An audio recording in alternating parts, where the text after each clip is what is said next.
10h10, voltamos com o CBN Campinas e agora a gente tem a participação do professor Paulo Oliveira, economista do Observatório da PUC Campinas.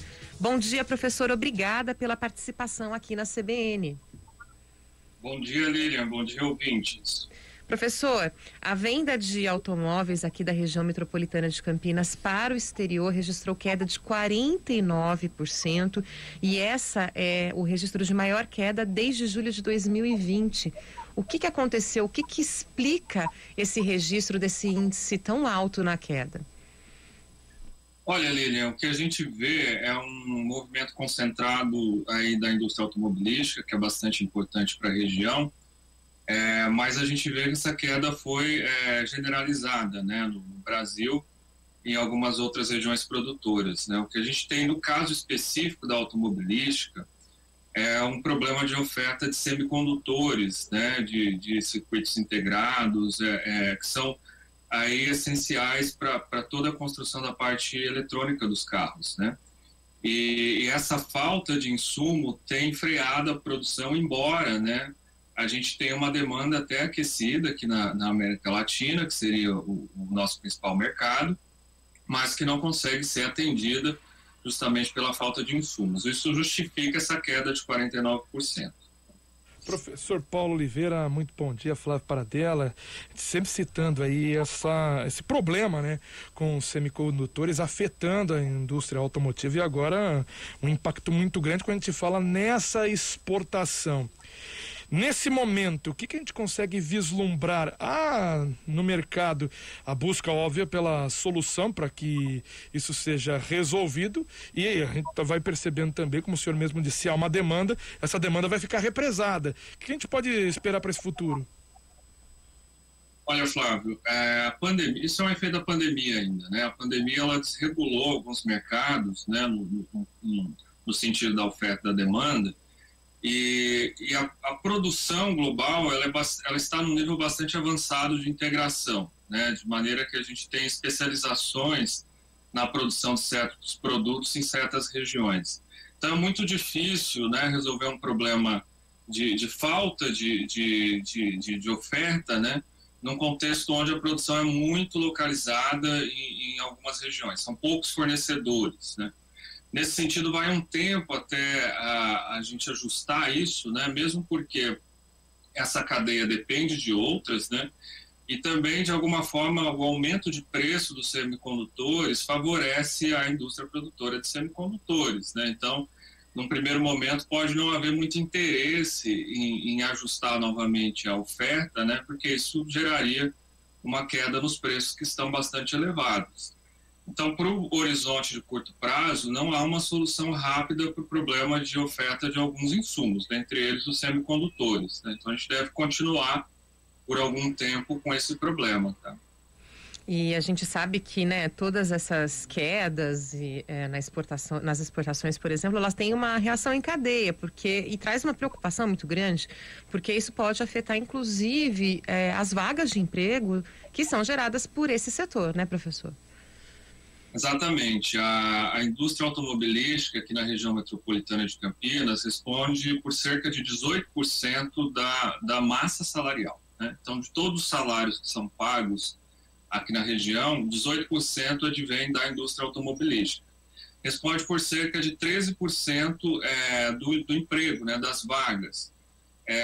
Então, choques, né, nesse setor certamente impactam o emprego regional também, né? Então isso é uma preocupação, né? Quando a gente vê um problema como esse em algum dos principais setores de atividade da região, sempre preocupa.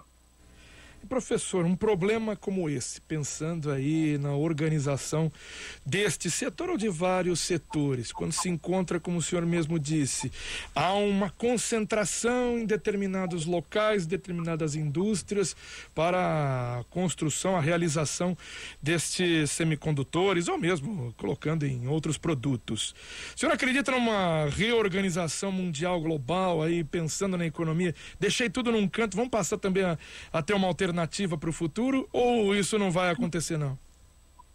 Olha, é inegável, Flávio, que a pandemia acendeu esse alerta, né, na busca aí de uma uma reindustrialização, né, de alguns países por conta da fragilidade de um sistema extremamente conectado como esse, né, com um grau bastante avançado de divisão internacional do trabalho, basicamente, né.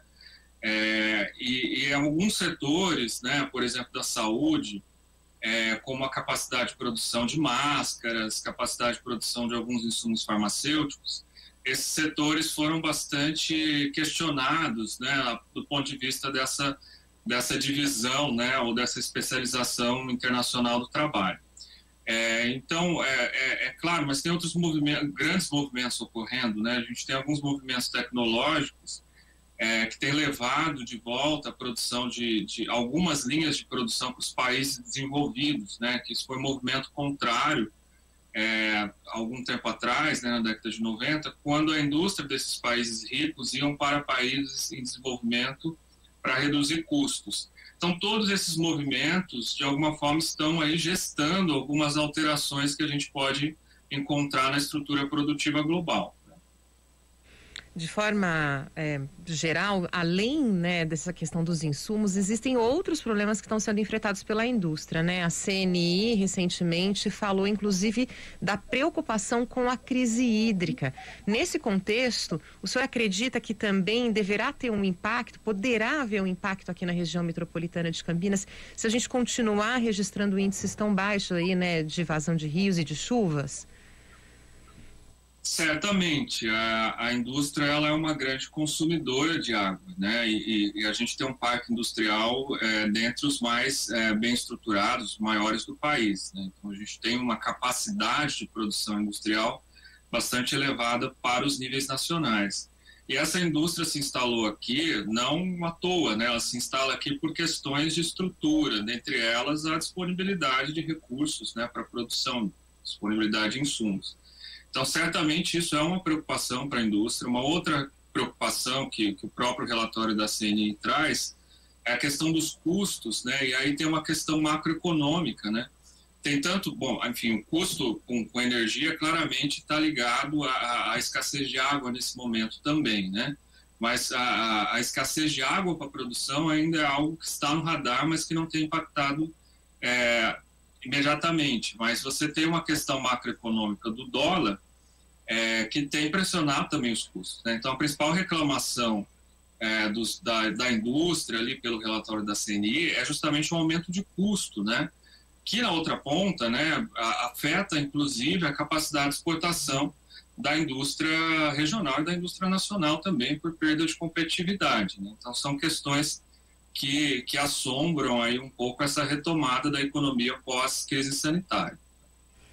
Pensando então nessa retomada da economia com um cenário como esse, a inflação está alta, o dólar está alto, os juros subindo, né? O que a gente pode projetar para esse setor industrial que pedia sempre juros mais baixos, um dólar não tão baixo, mas também não tão alto? É sempre uma questão para esse ano, né, que a gente tem a perspectiva de juros ainda mais altos, né? A gente pode chegar ao final do ano com uma Selic de 9%. De fato, isso prejudica muito novos investimentos, né, por conta do encarecimento do crédito, né, e por conta de juros altos, de alguma forma, segura a demanda, né, e isso é sempre preocupante para a retomada da indústria. No caso brasileiro, no caso de outros países em desenvolvimento, a gente tem um agravante, né, com a questão cambial, porque o câmbio, ao mesmo tempo que ele protege o mercado interno, ele pode gerar uma dinâmica de retomada da indústria que perde um pouco da concorrência externa aqui em território nacional. A gente tem um encarecimento bastante considerável da produção, porque essa indústria também é muito dependente da importação de insumos, né? Se a gente observar a pauta de exportação e importação da região, a gente vai ver que a nossa indústria regional, assim como a nacional, quando produz carro, tem que importar muito componente, né? Quando produz medicamento, que é um dos principais produtos aí da nossa pauta nesse ano, né? Nos últimos anos, aliás, também tem que importar uma série de insumos farmoquímicos, né? Então, tudo isso é um jogo de equilíbrio muito fino, né? O câmbio, qual é o patamar do câmbio que não prejudica tanto os custos e, ao mesmo tempo, favorece a indústria nacional. Então, tudo isso, né, esse câmbio valorizado, essa perspectiva de aumento dos juros, elas não são diretamente benéficas para a produção industrial. E todos esses fatores também ajudam a explicar a alta nos preços dos veículos que a gente tem percebido, professor? Seguramente.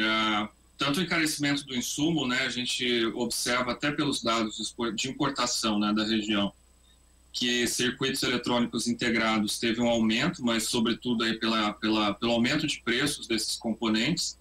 Isso compõe, né, também o aumento de preço dos veículos, e a gente observa que tem filas de esperas consideráveis, né, que não se via no Brasil há algum tempo para compra de veículos novos, e aí vale a lei da oferta e da demanda, né? Se você tem uma demanda capaz de gerar filas de espera, você tem ali a possibilidade de se aumentar os preços, né?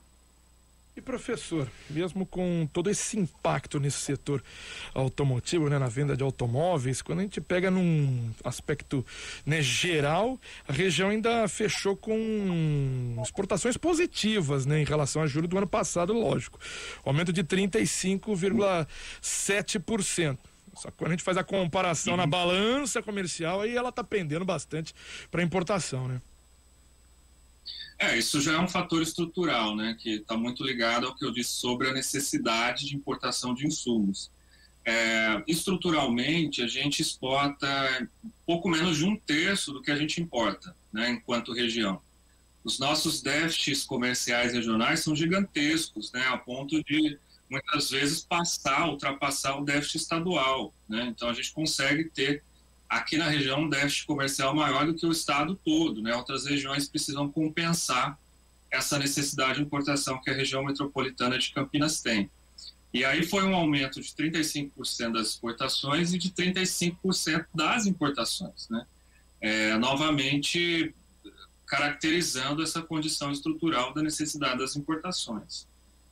O senhor falou, né, da alta demanda e da busca, da fila de espera, né, de pessoas querendo adquirir um veículo novo, mesmo com a alta nos preços.